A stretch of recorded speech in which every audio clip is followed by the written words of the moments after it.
High Commissioner of India, His Excellency Dr. Pradeep Raj Purohit, Director of the Mahatma Gandhi Institute of Cultural Cooperation, Ms. Ramya Ajay, Distinguished Presenter, Dr. Mohamed Keshavjee, President of the Gandhi Seva Sangh of Trinidad and Tobago Incorporated, Mrs. Mahade Ramlagan, President of the Indo-Caribbean Cultural Center, Dr. Kumar Mahabir, distinguished ladies and gentlemen, Namaste, Sitaram, Assalamu Alaikum, pleasant good evening to all of you. I am Dr. Radhika Mahes, and I have the honor of taking you through today's proceedings. Let me extend a warm welcome to all of you as we discuss the multifaceted role of Mohandas Karamchand Gandhi and his deep impact in our world. Now, most of you would know that from 1845 to 1917, approximately 147,600 Indian laborers migrated to Trinidad under the indentureship scheme. What many of you may not know is that in 1917, when the Viceroy of India announced that no more Indian laborers will be recruited for the indentureship scheme, he did not give a final date for the end of the system. What happened then is that Gandhi threatened to hold a satyagraha if indentured laborers were not stopped completely. He informed the government of India that, and I quote, "We shall picket the coolie ships if the system is not ended by the 31st of May," unquote. These threats of satyagraha forced the government of India to reconsider its decision, and the Indian indentureship system ended completely on January 1st, 1920. Gandhi became embedded in the history of Trinidad and Tobago, and it is important that we understand his work, his ideologies. This event was organized so that we can get an insight into his work and his impact on our world, that we could understand his ideologies and activism and his influence on other great leaders. So to begin, let me welcome Ms. Sharda Ramlakan, Secretary of the Gandhi Seva Sangh of Trinidad and Tobago Incorporated, who would lead us in the Mahatma Gandhi Peace Prayer. Sharda. Namaste, Assalamu Alaikum. Good evening to each and every one of you. The Mahatma Gandhi Peace Prayer is an interactive prayer that recognizes the divinity in each individual. It acknowledges the intrinsic yearning for acceptance and belonging of every human being and offers pure love and affection towards building a harmonious world. I now ask that you stand, if you can, turn to the person next to you, preferably a stranger, and repeat each line of this prayer after me. So you need to find somebody. So repeat after me. I offer you peace. I offer you love. I offer you friendship. I see your beauty. I hear your need. I feel your feelings. My wisdom flows from the highest source. I salute that source in you. Let us work together for unity and peace. Om Shanti. Peace, peace, peace. Thank you. Thank you, Sharda. It is now my pleasure to introduce and to welcome to the stage His Excellency, the High Commissioner to India, Dr. Pradeep Raj Purohit.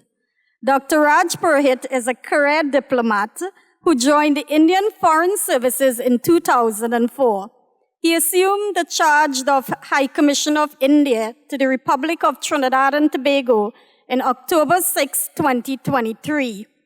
Dr. Raj Purohit has served as Ambassador of India to the Republic of Iraq and Deputy Ambassador to the Kingdom of Saudi Arabia.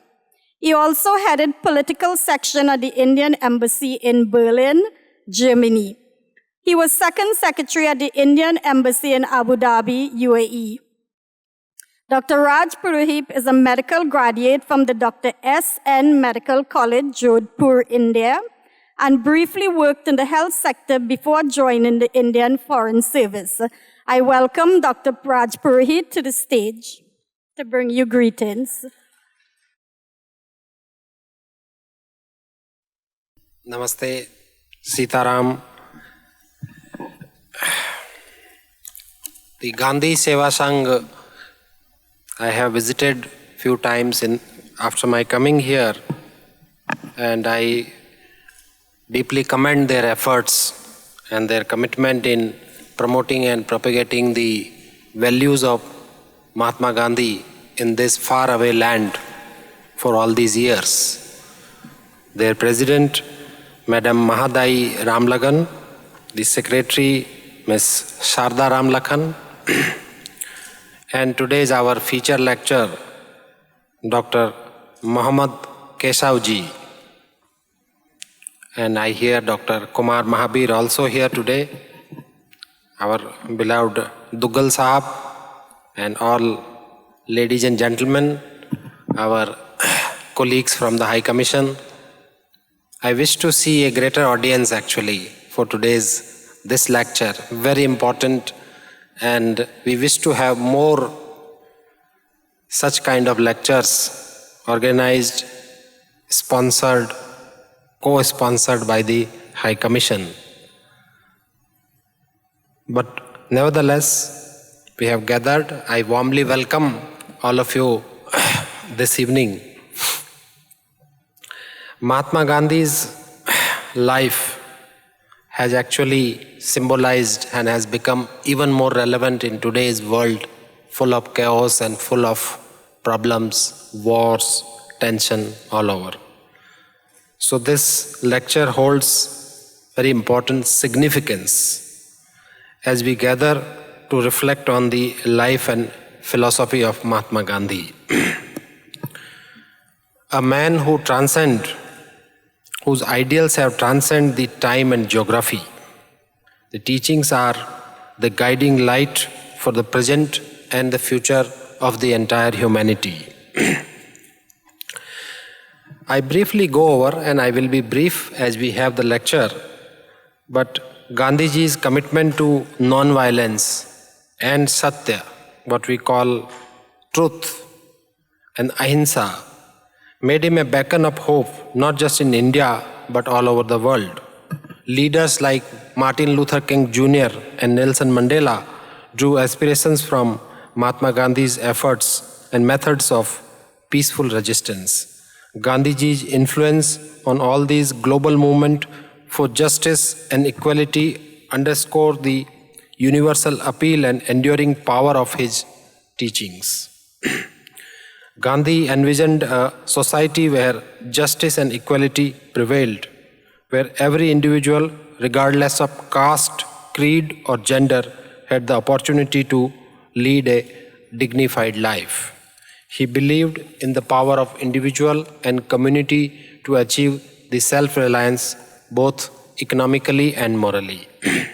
His concept of Swaraj extended beyond the political independence, and as we hear from later on, that India may have become independent from the colonial powers, but it has not become independent in true sense from poverty, from hunger, from unemployment, and many other sufferings in life. It encompasses self-governance at all levels, individual, community, and nation.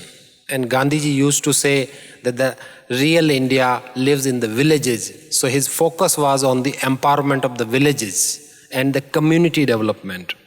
He believed that the true freedom could come only by achieving when individuals take responsibility for their actions and work together for the common good. Gandhiji, for him, Swaraj was not just about liberation from the colonial rule. He advocated the decentralized governance, where local communities had the power to make decisions affecting their lives. And that has been reflected in today's India, the panchayats and nagarpalikas, and the self-governance in the local bodies. Another important concept was the Sarvodaya, which was, he believed that the progress of society should be measured by the well-being of its weakest members. His philosophy guided his efforts in promoting social reforms such as the upliftment of the Dalits and advocating for the rural development. And that draws his own talisman, which we have been hearing and reading in the books. Whenever you have any doubt in life, any problem in life, and you are confused, then look at the weakest person in the society, the most deprived one, that your action, what good, what welfare can do for the most marginalized individuals of the society. And there are so many morals, stories, anecdotes we hear and we draw from the life of Mahatma Gandhi. But in today's world, today's India, and I will be specific to our country, that it has profoundly shaped India's identity as a nation. His vision of an inclusive, secular and democratic India continues to guide the country's policies and aspirations. And these policies and aspirations reflect in today's world, India's policies, governance. So we have the Gandhian principles through various national initiatives. The recent one is what we call Swachh Bharat Abhiyan, Clean India Mission, which was inspired by Gandhiji's emphasis on cleanliness, sanitation, aiming to make the country clean and open and free from the open defecation. The government of India has been committed to this cause. Another important initiative is the Atmanirbhar Bharat, the Self-Reliant India initiative, echoed by Gandhiji's call for self-reliance and economic independence by promoting local industries and reducing the dependency on imports. This initiative seeks to build a resilient and self-sufficient India. Gandhiji's emphasis on rural development and upliftment of the underprivileged is reflected in numerous government programs aimed at poverty alleviation, rural employment, empowerment of the rural industries, cottage industries, and other forms of social welfare. We will be looking forward to hear from Dr. Keshavjee, his own bioprofile when I had gone through. It's very inspiring. His family has migrated from one continent to another and has actually has borne a lot of endurance, and in itself it is an inspiration. We would be keen to hear from him about Gandhiji's the multifaceted Gandhi, what the today's theme of the lecture, and wish to have a series of lectures that we can do and we do more robustly. I commend the effort of the Gandhi Seva Sangh in bringing all of us together this evening, and wish to have more such evenings, more such lectures in the times to come. The High Commission assures to have full support, and we work together in this endeavor. Thank you once again. Good evening. Namaste.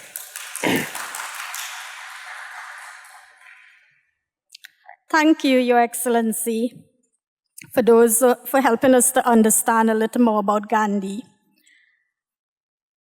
A good human being is one who feels the pain of others, one who helps those in misery, one who does not let pride enter his or her mind.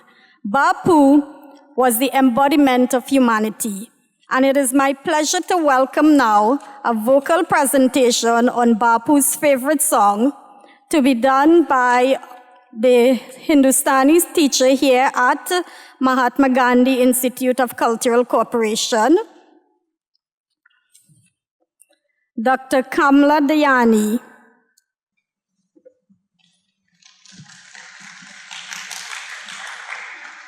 Namaste everyone.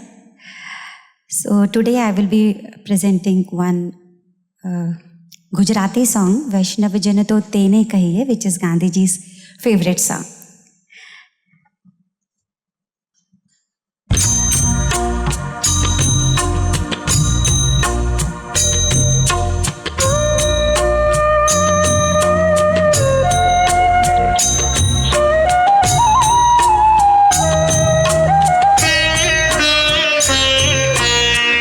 वैष्णव जन तो तेने कहिए जे पीड़ पराए जाने रे। वैष्णव जन तो तेने कहिए जे पीड़ पराए जाने रे। पर दुखे उपकार करे तो ये मन अभिमान ना आने रे। वैष्णव जन तो तेने कहिए जे पीड़ पराए जाने रे।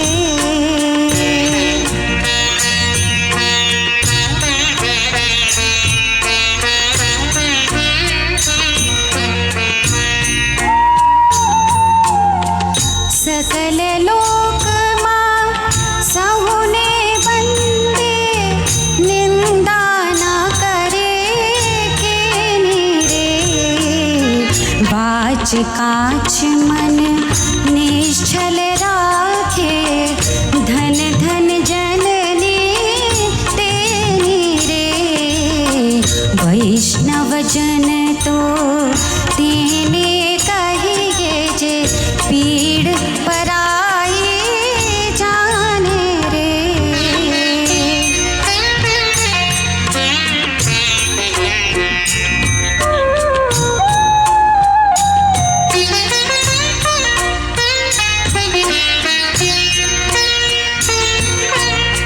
समदृष्टि ने तृष्णा त्यागे पर स्त्री जेने मात रे।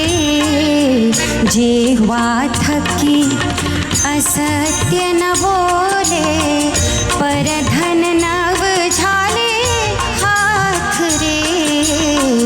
वैष्णव जन तो तेने कहिए जे पीड़ पराए जाने रे।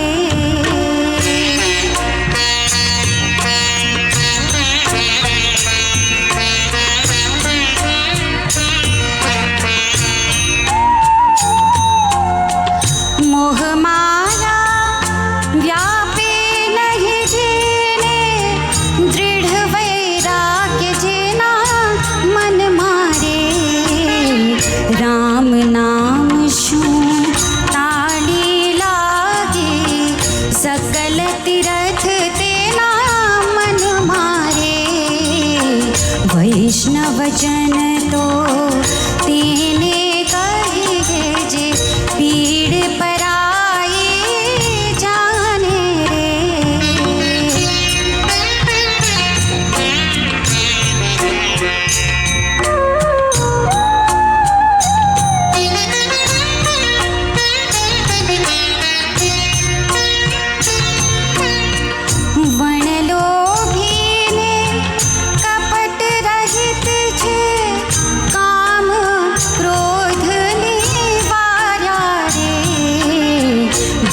नरसइयों तेनु दर्शन करता कुल एको तेर तारा रे वैष्णव जन तो तेने कहिए जे पीड़ पराई जाने रे पर दुखे उपकार करे तो ये मन अभिमान ना आने रे वैष्णव जन तो तेने कहिए जे पीड़ पराई जाने रे पीड़ पराई जाने रे पीड़ पराई जाने रे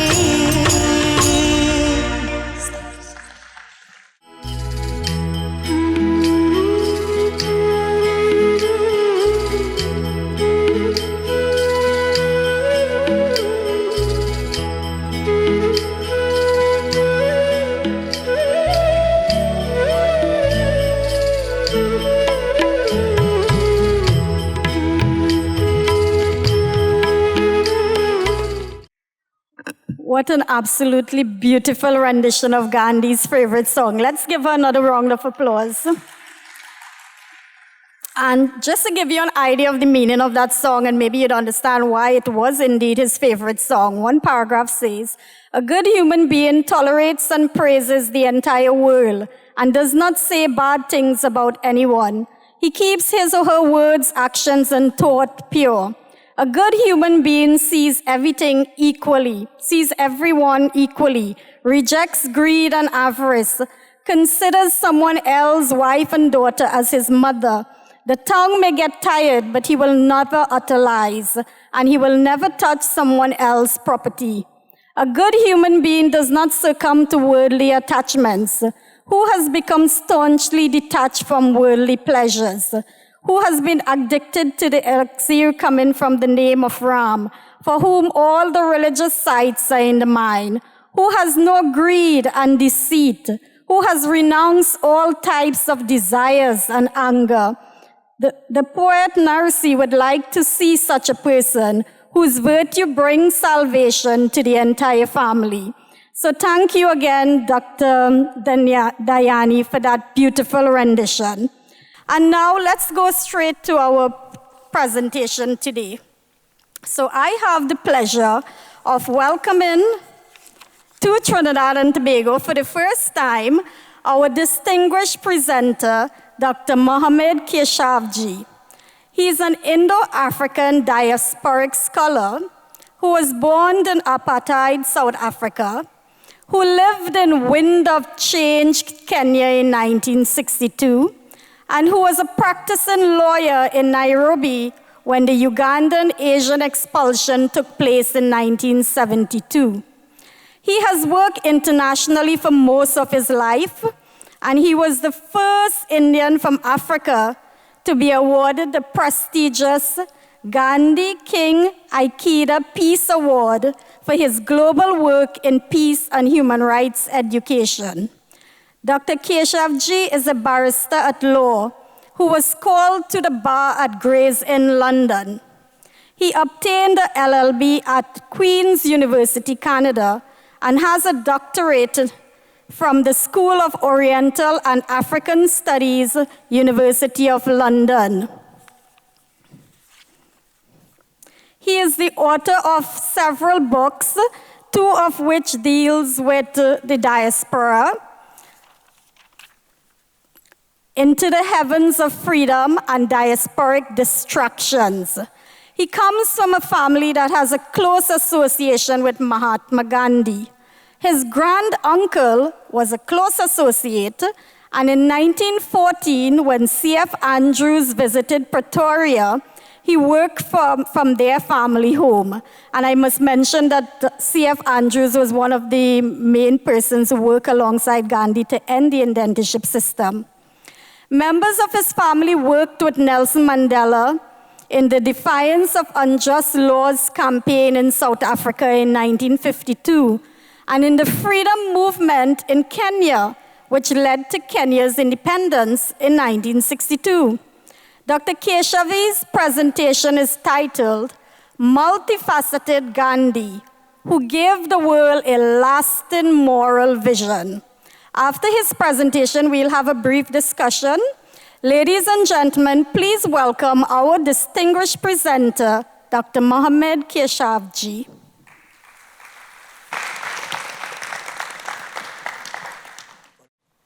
Your Excellency, the High Commissioner for India, Dr. Pradeep Raj Purohit, the Mahatma Gandhi Institute for Cultural Cooperation, the Gandhi Seva Sangh of Trinidad and Tobago, my dear friends from these beautiful islands, good evening, namaste, and salam alaikum. Thank you, Radhika, for your generous introduction. My thanks tonight to all of you who have made this evening possible, but more particularly to my dear friends from the Indo-Caribbean Cultural Center, Dr. Kumar Mahabir, Shalina Mohamed, Shakira Mohamed, and all my friends who have made it possible for me to be here tonight. Thank you all for making this preparation and such a lovely evening, and to Radhika to steer the evening and make this possible. In 1962, I left South Africa and came to Nairobi in Kenya, where His Highness the Aga Khan, who was very engaged in the decolonization process in East Africa, started the first multiracial secondary school. And when I came to my school, I saw the dramatized personae of some of the most beautiful, brilliant, educated Englishmen, men and women, teachers from India, who were going to be teaching us. And in that group, I saw the name of a man called Nur Anwar Hussain, who they said was from Trinidad. And for a moment I said, where is Trinidad? And why is this man here in Kenya? He taught me biology with a Caribbean lilt in his talk, very casual, very calm, and made my days and months in the school very pleasant and my transition very easy. In 1975, fast forward, I found myself in Canada after the Idi Amin expulsion. I came to study at Queen's University, and I was chosen as the president of the India Association. And my secretary happened to be, again, a lady from Trinidad who came from San Fernando, and few other friends, some of whom I am still in contact with. So Trinidad has not been new in my psyche. But my learning curve has been extremely steep in the last 4 days. I came to realize that Trinidad is one of the few countries in the world where in your culinary psyche, you have something very special. And it's something people actually crave for. That you can have your bust-up short roti, and when you go out, you say, I want something with it. I want some mother-in-law. So Trinidad is the only place in the world that the mother-in-law is very welcome, and people ask for her. So I thought to myself, what a lovely, inclusive way of making people feel part of your culinary world. But on a more serious note, in my learning curve, I came to realize that while Mahatma Gandhi, Mohandas Karamchand Gandhi, was struggling with the Natal government in 1897, there was a lawyer from this country who went all the way to the very Inns of Court where I was called to the bar, Gray's Inn. And he was a man called Henry Sylvester William. He was at Gray's Inn in London. and he got to meet a black woman from South Africa called Alice Kinnock. And Alice Kinnock and Henry Sylvester Williams were running the African Association in 1897. And through Alice Kinnock, who came from Kimberley in South Africa, Henry Sylvester Williams ended up in Cape Town, becoming the first black person in the Cape Colony to become a member of the Law Society. So very interesting that in 1897, 1898, 1899, 1900, it was a Trinidadian lawyer who promoted the whole Pan-Africanist Congress in London. In 1900, the first Pan-Africanist Congress in 1900 was sent out under the invitation of Henry Sylvester Williams. And the second interesting thing to note, that by 1903, when Sylvester Williams was in the Cape, Gandhi, in his newspaper, Indian Opinion, of 12th November 1903 says, Mr. Sylvester Williams was admitted as a barrister in the Supreme Court of Cape Colony last month. He is a West Indian. He was educated for most part at Dalhousie University, Canada, where he spent 8 years and took his degree. Afterwards, he became a member of Gray's Inn, London. He has practiced for several years in London, mainly at the Old Bailey, and that's in the Indian Opinion of 12th November 1903. Incidentally, about 2 years ago, I was in South Africa, and I went to see the place where Mahatmaji had his printing press. It's in a place called Phoenix, which is many miles from Durban, but also in the cane cutting area. So that is the background with which I come to Trinidad and Tobago this evening and my learning curve in the last 4 days. But perhaps we should go back and to see what was the world in which this man was formulated as a historical phenomenon. Well, I do not know if so many people are informed of what brought Mahatma Gandhi to South Africa. In 1893, there were two Indian businessmen in South Africa. One was called Dada Abdullah Javeri, and the other one was called Seth Haji Khan Muhammad. And both of them came together to South Africa as business people. They had come as business people from Mauritius in the 1880s, and they were doing business in Natal. Dada Abdullah sued his cousin. They were in a problem. But Abdullah said, I don't know how to talk to my European lawyers. So he wrote to his office in Porbandar in India, in Gujarat, and told the Gujarat office, can you send us somebody who can help us to talk with our British lawyers, our white lawyers in South Africa?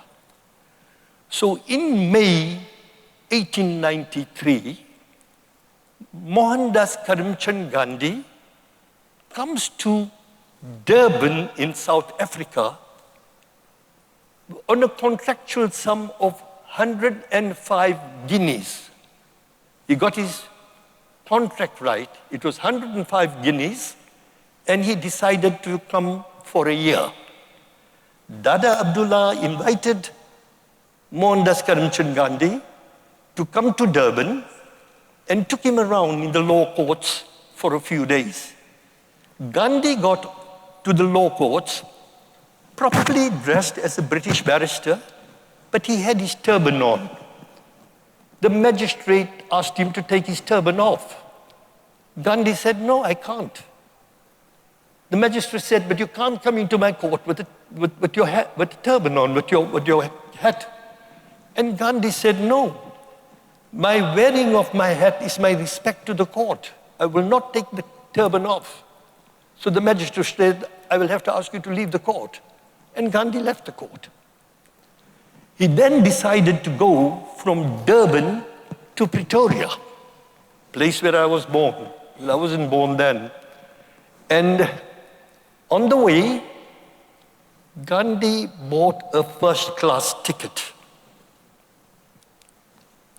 On the way, at a place called Pietermaritzburg, at midnight, Gandhi was accosted by the South African railway people, police, who came there, and they told him in very pejorative words, get out, clear up, you cannot be here. And when he said, I've got a first-class ticket, I'm a lawyer. And they said, there are no lawyers of your type. Your race does not have any lawyers in this country. And he said, I am a lawyer. I'm a lawyer of the High Court of Judicature from England. And they kicked him, threw him on the ground at midnight. That was a Damascene moment. My respect for Gandhi goes very deep for the simple reason that our own family came from India a year later. We had no choice. We didn't come on the indentured. We came as passenger laborers, passenger Indians. But Gandhi had a choice. He could have packed up and left. And past midnight, as he was freezing on the station, he said, I have a choice. And my choice is I will stay and I will fight. I will fight this prejudice. So on the 7th of June, 1893, Mohandas Karamchand Gandhi was thrown out of the train at Pietermaritzburg station in South Africa. And this morning, as I was having breakfast and Shireen was sitting with me, I telephoned South Africa, and Mr. David Gangan, who is the president of the Gandhi Foundation in Pietermaritzburg, asked me to convey his greetings to you tonight. I said, I'm speaking in Trinidad and Tobago, and His Excellency, the High Commissioner, is going to be present. He said, please do convey my wishes. I would like to be in close contact with that part of the world. But he told me something else. He said, Gopal Krishna Gandhi was the Indian High Commissioner at that time. And on that occasion, when Gopal Krishna Gandhi came to Pietermaritzburg, these were his words. Gopal Krishna Gandhi, on the occasion of the city granting freedom of the city posthumously to Gandhi in 1997, on the 7th of June eviction, said, when Gandhi fell, an Indian visiting South Africa fell. When he rose, an Indian South African rose. When he fell as a barrister, he fell as a barrister, but rose as a revolutionary. He fell with a ticket none would honor. He rose with a testament none could ignore. He wasn't flung here in Pietermaritzburg. Rather, he was launched. His active nonviolence started from that date.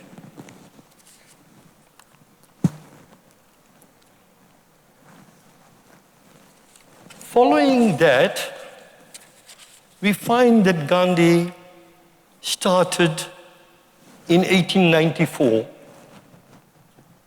I'm not going to give you a picture of his life as much as the momentous points that he established the oldest political party in Africa at the time, called the Natal Indian Congress. And the background is this, that the indentured laborers and the passenger Indians who came to South Africa were promised by the British government that they would be able to stay and do some work.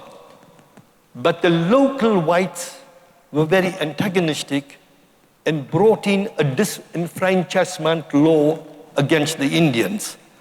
So the Indian traders in Durban asked Gandhi to stay back and help them in presenting their case to Her Majesty's government in England through petitions, through mobilization, through the legal process.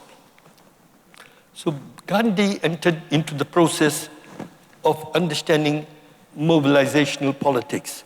But let's see, was that all that he was doing, or was he being informed by different forces that were taking place and shaping his life?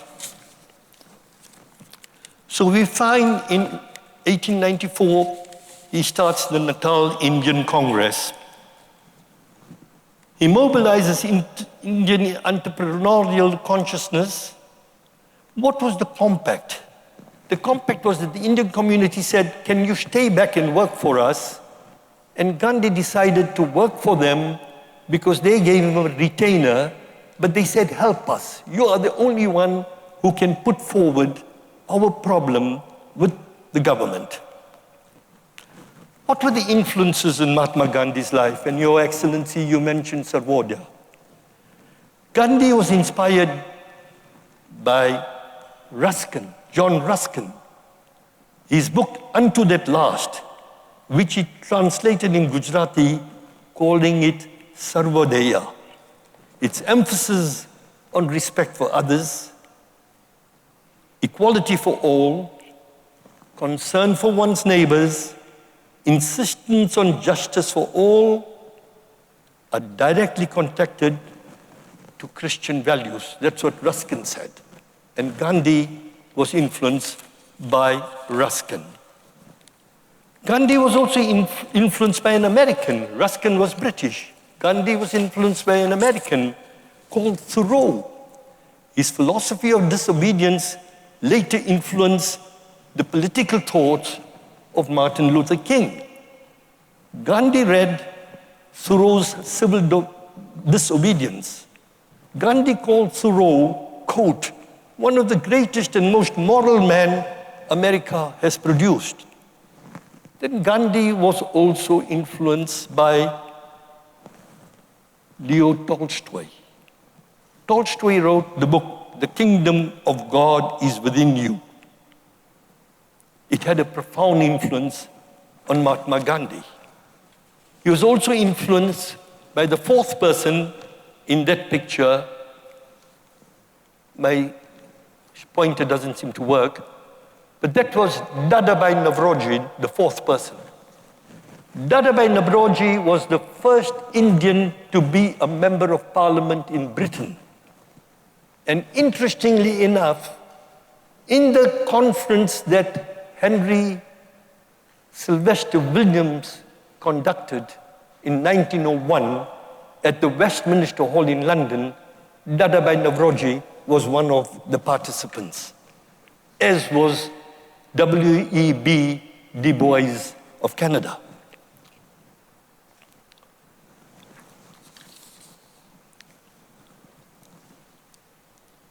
Gandhi was also influenced very much by a Jain from the Hindu community called Raichan Bai. And there's a brilliant play in England recently about Raichan Bai's influence on Gandhi's reflections and thought. So here is a man you can see has a very open mind to the influences of people who were addressing issues of human existence and what the soul was all about.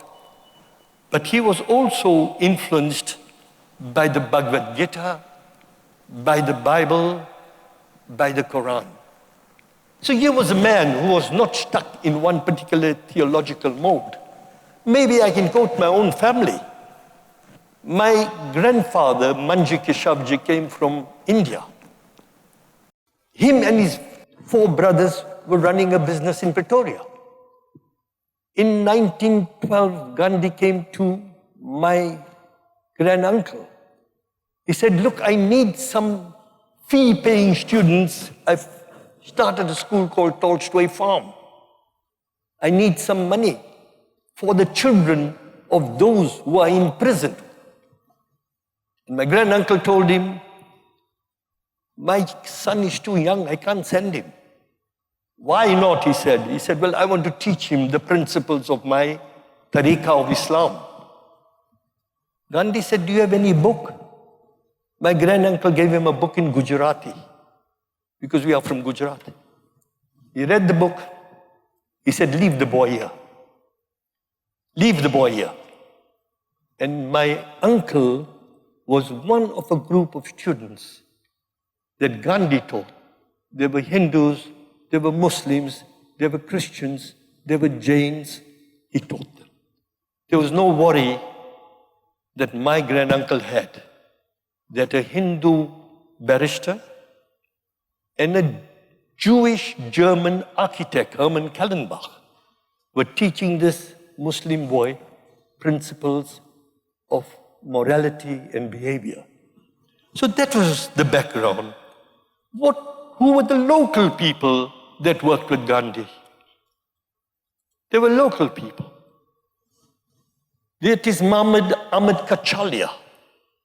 Kachalia's son went to the Bandung conference in 1955 with Moses Kotane, a black South African, to represent the African National Congress. There was Thambi Naidu. For 5 generations, Thambi Naidu's family fought in the freedom struggle. Thambi Naidu's daughter, Mrs. Pillay, is mentioned in Nelson Mandela's book. For 3 years, Mrs. Pillay single-handedly cooked for 175 people, or 156 people in the treason trials, producing sandwiches for them every day while their trial was going on. When the trial was over, Nelson Mandela ordered a sari for her from India with the colors of the African National Congress. She wore it once. When he went to prison, she put it away for 28 years, 10,000 days. When he came out, she wore the sari and went to him, and he hugged her. He said, you looked after our freedom struggle. So that is the background. The people Gandhi mixed with at that time, who were in that, here are the people that were in the same area at the same time. I don't think they knew they were going to change the destiny of the world. They were all within 5 miles or 10 miles of the little village where I was born. The little town, the little township, which is cover of my book. General Smuts went on to become one of the founders of the United Nations. Winston Churchill was a war correspondent. And Mohandas Karamchand Gandhi was trying to get to become a member of the bar of South Africa, of Pretoria, and was agitating for some sort of an arrangement. Now, these were the 3 people in the arena at the time, not realizing that their paths were going to cross as the years went by. These were his early colleagues. And here, I may just come a little closer, if you can hear me, you find that Gandhi then, when he leaves South Africa, enters India at a time when India was oscillating between 2 points. Moderation on the one hand, extremism on the other, represented by Gopal Krishna Gokhale on the one side and Bal Gangadhar Tilak, both outstanding leaders. But Gandhi entered the stage in India when there was an opening for his vision. He didn't want to leave South Africa.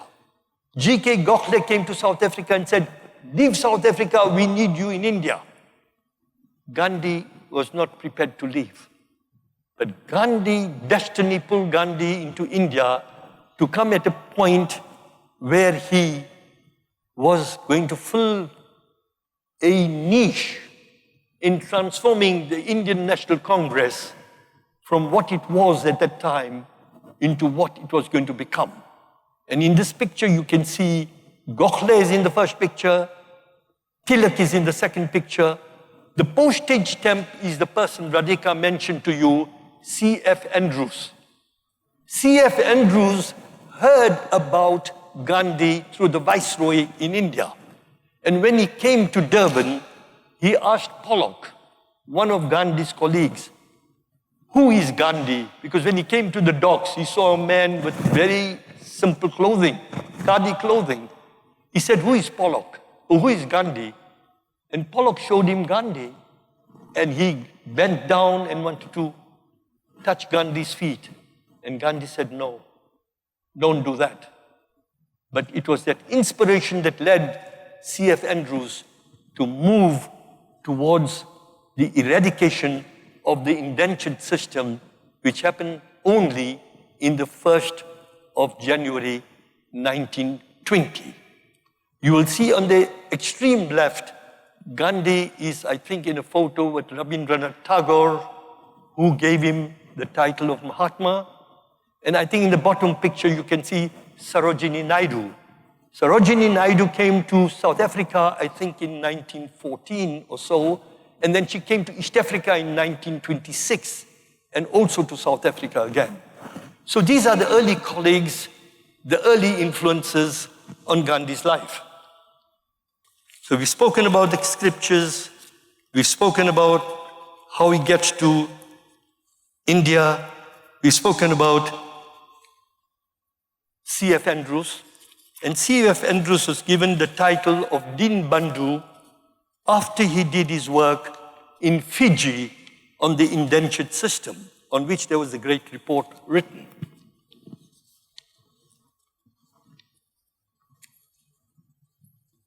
We fast forward now.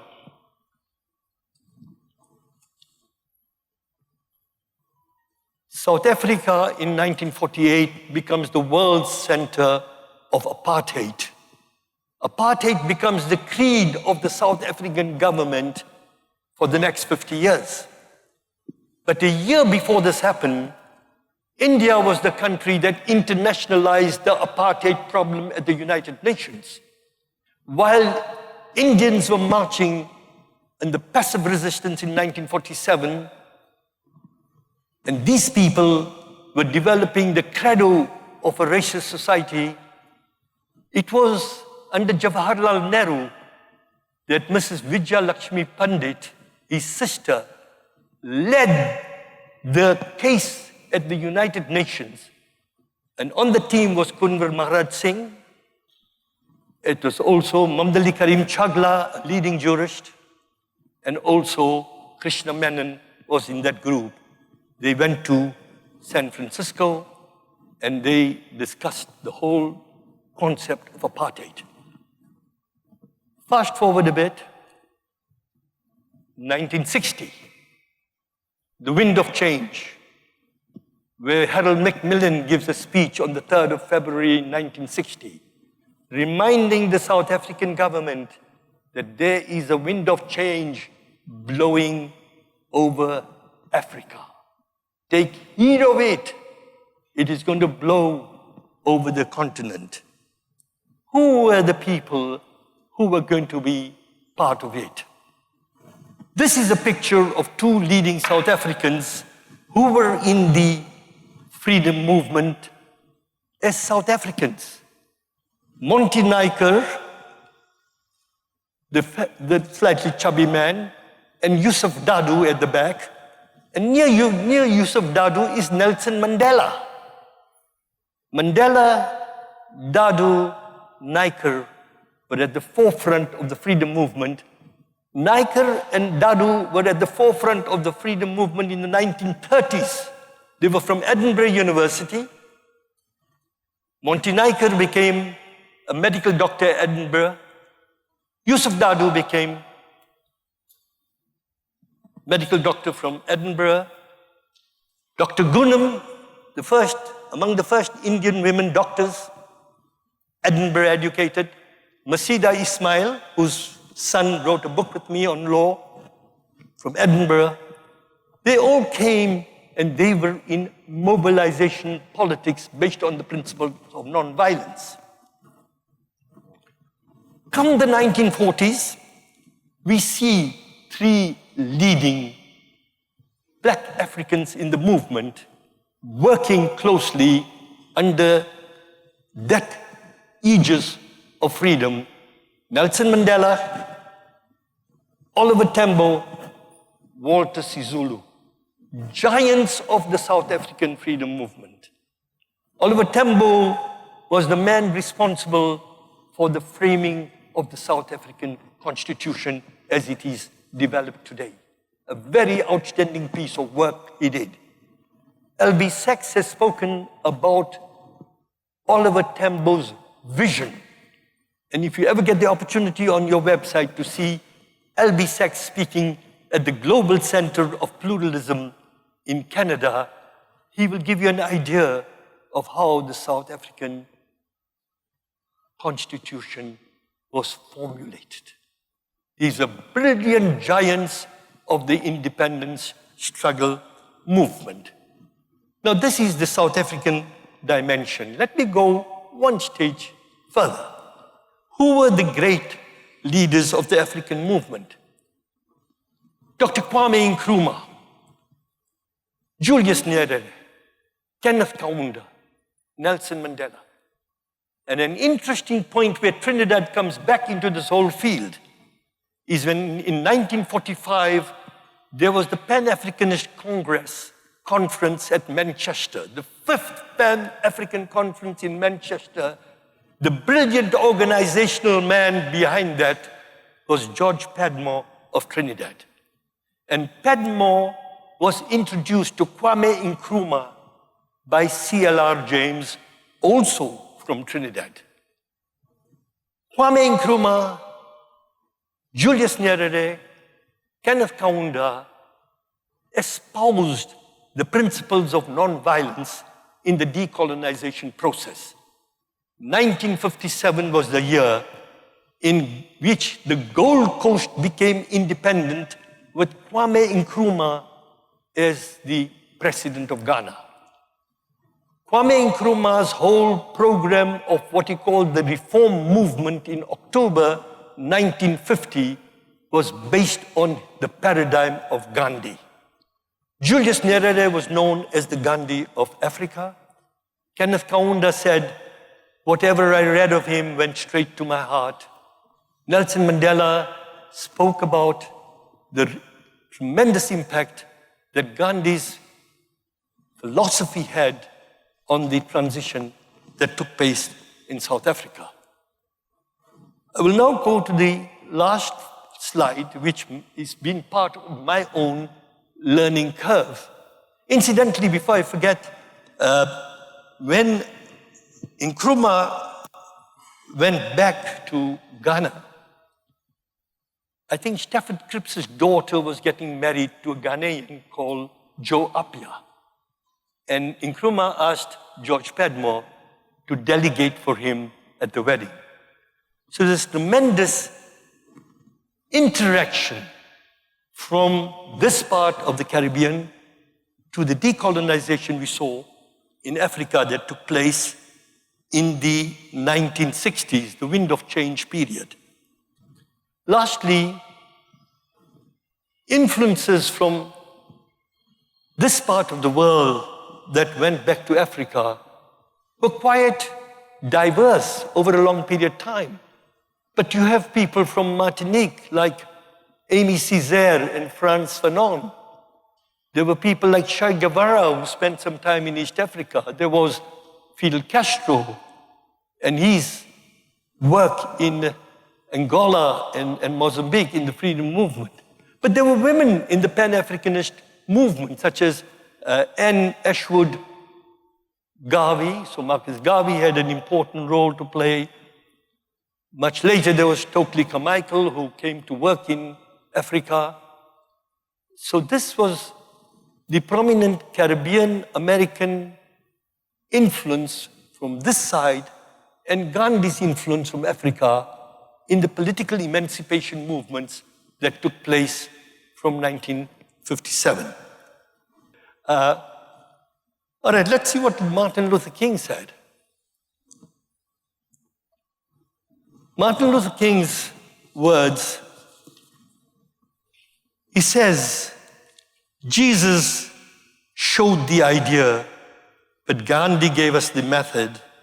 Gandhi unpacked the life of Jesus more than anybody in history. And the second quote, if humanity is to progress, Gandhi is inescapable. He lived, thought, and acted inspired by the vision of humanity evolving toward a world of peace and harmony. We may ignore him at our own risk. His Excellency spoke about Gandhi's relevance today in an ever-changing dystopic world. In his 7 social sins is a list by Frederick Lewis Donaldson that Mohandas Karamchand Gandhi published in his weekly newspaper Young India on 22nd October 1925. He later gave this same list to his grandson Arun Gandhi, written on a piece of paper on their final day together shortly before his assassination.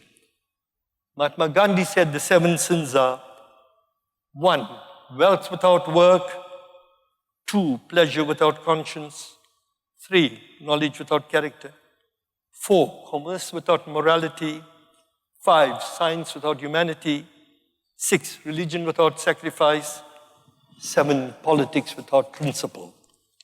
Mahatma Gandhi, Nelson Mandela, Martin Luther King Jr., for me, as a mediation specialist working cross-culturally, I call them the precursors of transformative mediation. It was Mahatma Gandhi who taught us that there can be no future without forgiveness. Martin Luther King Jr. continues to inspire us on the process that Mahatma Gandhi began on the night of 7th June 1893, when he was thrown off the train in Pietermaritzburg, South Africa. Nelson Mandela showed us that Gandhi's concept is practical. Gandhi had a choice and he made it in favor of justice, which Martin Luther King reminds us of when he says that the arc of the moral universe is long, but it bends towards justice. Ladies and gentlemen, thank you very much.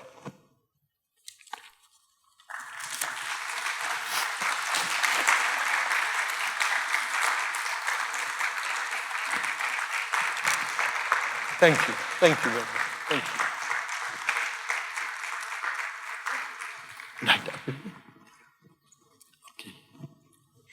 Okay, I want to say a very special thank you, Dr. Keshavjee. Please have a seat. You can sit on your side. So you have given us a lot to think about, and you have touched on, a very in-depth discussion on the deep impact that Gandhi had on our society today.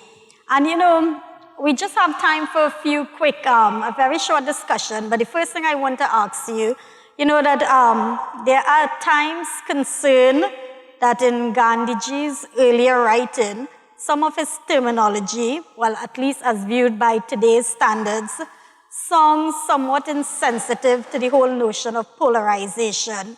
But yet his life's work, his philosophy, his social activism, all these things inspired people like Martin Luther King Jr. and Nelson Mandela. How do you explain that anomaly?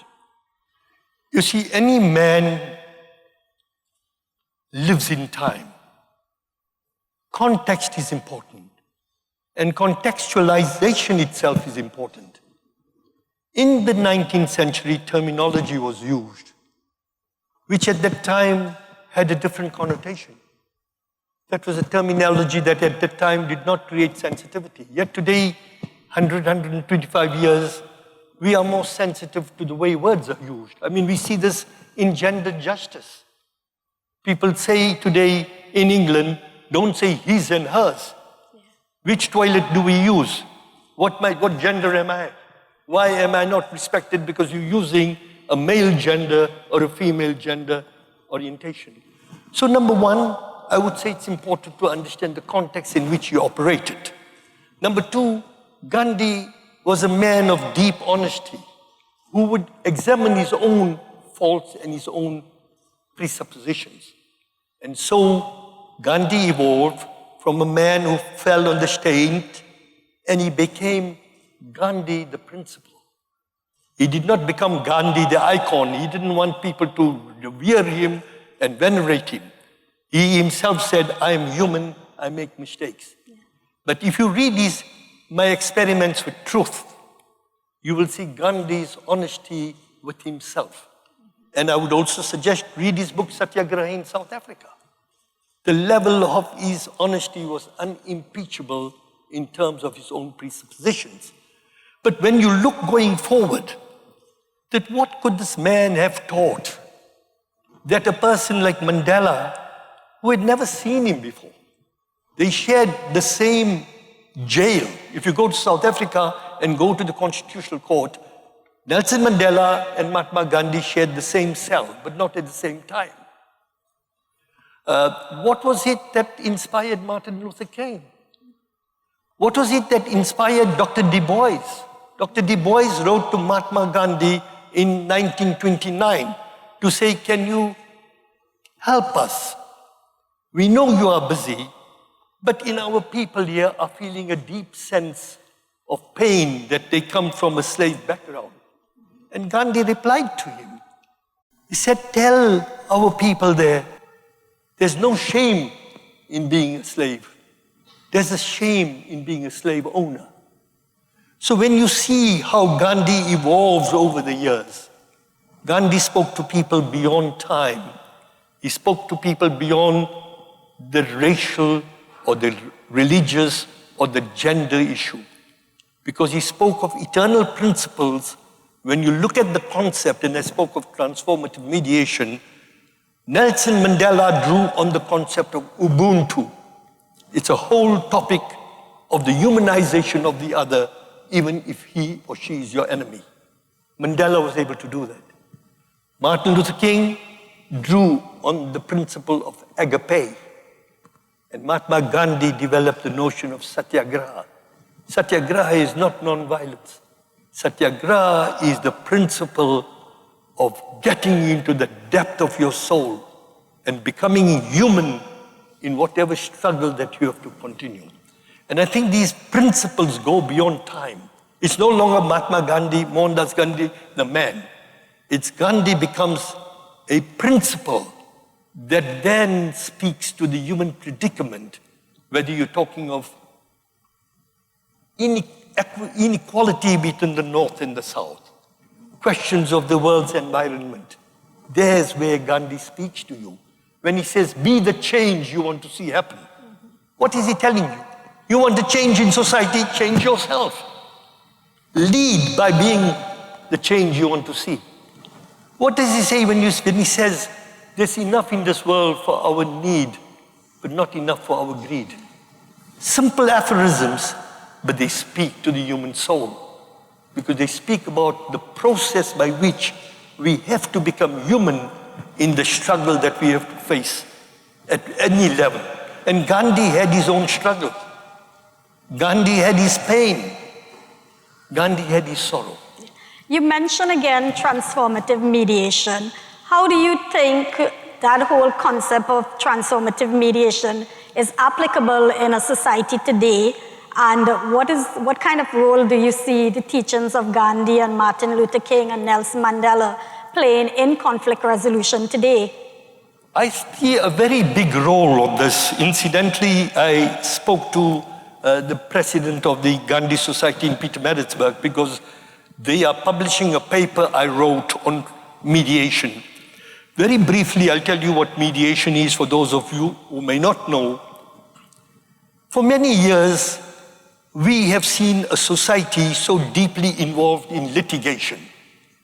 If you owe me money, or if I'm married and I don't like my wife, I run straight to the lawyer. I want to sue. I want to fix somebody up. I'm going to get my lawyer to sue them and destroy them. Mediation is an alternative to litigation, where two people agree not to go to a court of law, but they appoint a mediator, and the mediator allows them to come to a solution. And they make the solution themselves, but within the context of the law. The law respects informal justice, private justice. Now the point is, mediation has been running for the last 40, 50 years, and started with a professor at Harvard University called Frank Sander. The word alternative dispute resolution, ADR, was coined by a Harvard professor. And today, ADR has become a global phenomenon because people can't afford the expense of litigation. Now, my philosophy on this principle of mediation is mediation should not be a second-rate alternative to litigation. Mediation is not the poor sister, the Cinderella of litigation. Mediation must help you to go beyond your anger, beyond your pain. Mediation should get you to become a better human being. And the theory I've said, that who else's philosophy can inform a continent like India, except Mahatma Gandhi's Satyagraha, or a continent like North America, except Martin Luther King, or a continent like Asia, except Daisaku Ikeda, or people like that, or Nelson Mandela, Gandhi, Martin Luther King. Their philosophy, I've said, has to be taught to the children in the school, so that when they move from litigation theory into the practice of things, they do not come out more angry, but they're able to see the humanistic issues that these people taught, which could be used in the mediation process. It's a very new way of looking at it, but I've written on it. I just am getting the paper published very soon, that in mediation today, we need a philosophical underpinning of humanism, of kindness, of forgiveness. You know, when we are hurt, sometimes it only takes 3 words. I am sorry. How many people can say, I am sorry?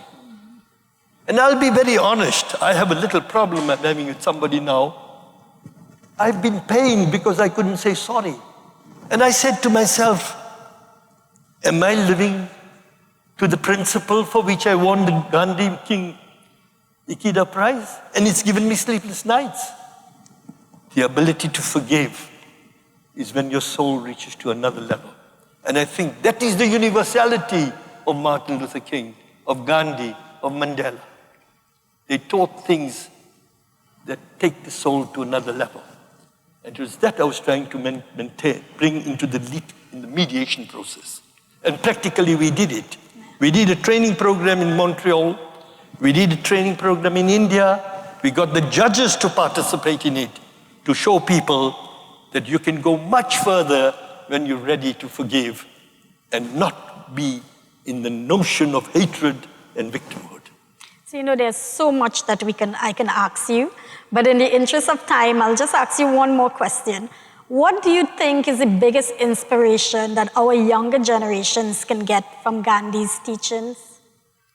I think one area where young people will be very inspired by Gandhi, because I am, environmental justice. If you look at the problem today of, heating and carbon and fossil fuel burning and a very egregious neoliberal culture of, bottom line is money, doesn't matter what you plunder. I think Gandhi has a lot to teach. Even at Tolstoy Farm, where my uncle was, they had very Spartan food. They made their own jam. They didn't have meat. They ate dal. Gandhi instilled the principles to say that, look, do not destroy the environment. And the preservation of the environment is not only a Gandhian principle, it's a Muslim principle. The notion of amanat is in the Quran, that you are a trustee for future generations. Now, what is that lady in Stockholm, what's her name? The young girl?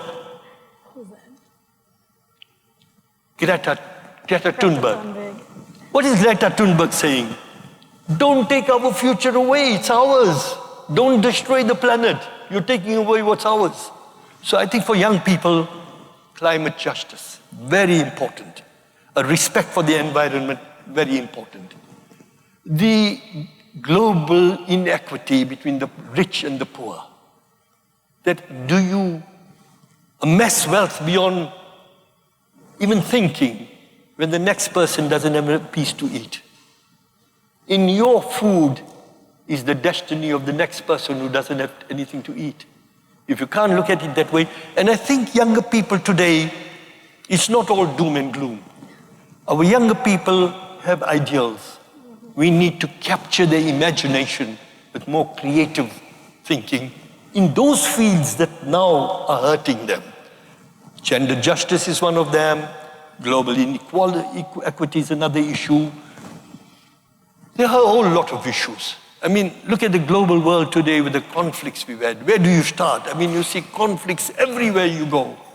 I think that our younger generation should be refueled with an idealism which is not pie in the sky. Gandhi was a practical man. He was a very practical man. If he wasn't, he would not have inspired people to the way he did. So I think this is an area that something perhaps can be done. And you're very right, because Greta's initial protests were very peaceful protests. Absolutely. When she just sat down on the stairs and then she had other youths joining her. So maybe that's a really good way that our younger generations can go. So before we wrap up, are there any other final words that you want to say to us? No, I'm just saying that I'm so, what is the word? Am I fascinated? Or am I excited? Or am I so happy to have come to Trinidad? It's my first trip to the Caribbean. Maybe not the first. I've been to Mexico on a holiday before. But the first time I'm in Trinidad, where I've been on a gravel truck yesterday. My friend Simon is there right in front of me, took me right through all the areas. I went on the train to Tunapuna. I went into the library there. I'm probably going to go and see Naipaul House in a day or two. And I'm just so very interested to see this cosmopolitanism in a part of the world through the 19th century historical processes, if you may call it, for want of another phrase. That we are seeing a global mobility of people, and it's so wonderful if now more people from Africa can come to Trinidad and see what type of a country you've got. And people from Trinidad could go to Mombasa or Durban or Malaysia or Fiji, Kuala Lumpur. It's so interesting, it's so fascinating. I mean, my learning curve was so great because I was fascinated to say, Sylvester Williams was at Gray's Inn. And they say that he used to use the Gray's Inn letterbox. Now, I use the same letterbox, and I'm sure it was the same letterbox because the British don't change letterbox for about 500 years, you know. So I find connections. These connections have come back to me. It is very heartwarming. And I would like to say thank you to your beautiful island, because people have been so warm across all the people I've met. You know, on the bus, in the library. I've met people, children have just said, are you new? Can we help you? There's a sense of warmth that transcends different cultures, which I found very, very heartwarming. I think I can only use the word heartwarming. I don't want to be overemphasizing, but a sense of happiness to see this happening. And I want to say thank you for your presentation today. You know, you have touched on so much aspect of Gandhi's life and philosophies that we either take for granted or we don't know about. And you have left us a lot to think about. Thank you so much for being here with us. I hope that you enjoy the rest of your trip to Trinidad and that you'll visit again. Thank you. So thank you again. Ladies and gentlemen, let's hear it for Dr. Keshavjee. Thank you, Radhika, for a good Most moderation. welcome. And to conclude today's program, I now invite Mrs. Mahade Ramlagan to give the vote of thanks. Mrs. Ramlagan is the president of the Gandhi Seva Sangh of Trinidad and Tobago Incorporated, and she's a previous vice president of Gopio TNT. I pass you on to Mrs. Ramlagan. Namaste. Assalamu alaikum and good night to all. All protocols observe. A few months ago at the Gandhi Seva Sangh, we received a call from the Indo-Caribbean Cultural Center, Dr. Kumar Mahabir, informing us that a scholarly gentleman with vast personal and professional knowledge on Mahatma Gandhi will be visiting Trinidad and generously offered to present a lecture on the Mahatma's life and legacy. He asked if the Gandhi Seva Sangh will be willing to execute such an event.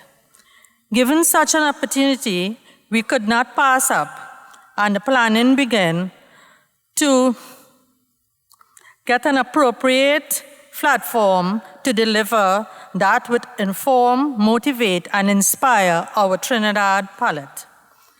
Naturally, we reach out to our Indian High Commissioner, who is always keen on promoting the father of their nation.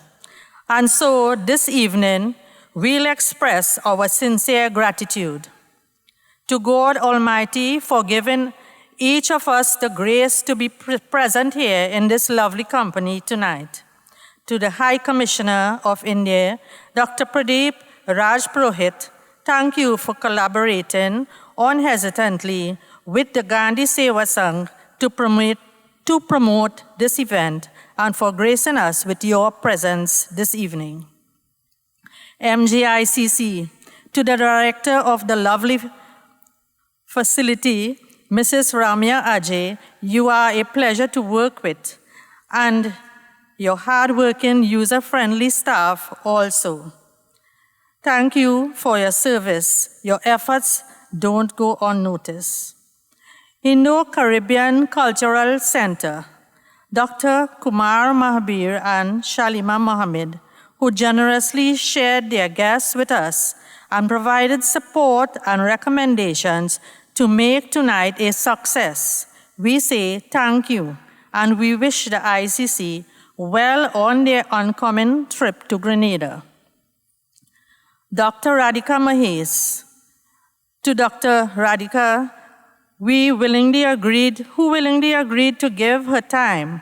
I know she has a very packed schedule. Thank you for being the master of ceremonies tonight and for investing your energy in preserving our local history. We have a token of appreciation for you. Please, can you come on? We request Mrs. Ajay to help us with this presentation, please.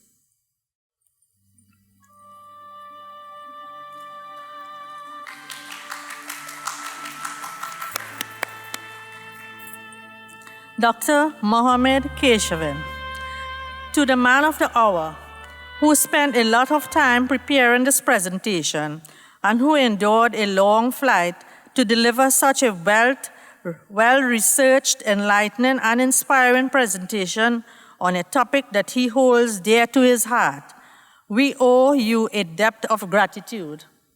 Can I ask His Excellency to assist in the presentation of his scarf, please?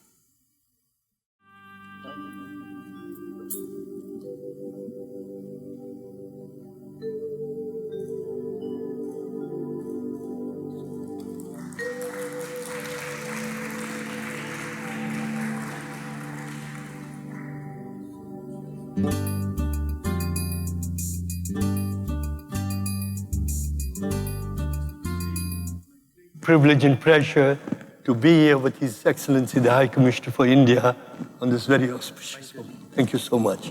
Thank you.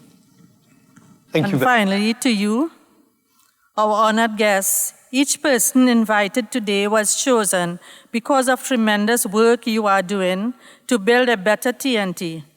Your efforts do not go unnoticed. Thank you to each and every one of you spending your evening with us and for being such an attentive audience. I now welcome you to enjoy dinner, a late dinner, before your safe journey home. Good evening and namaste.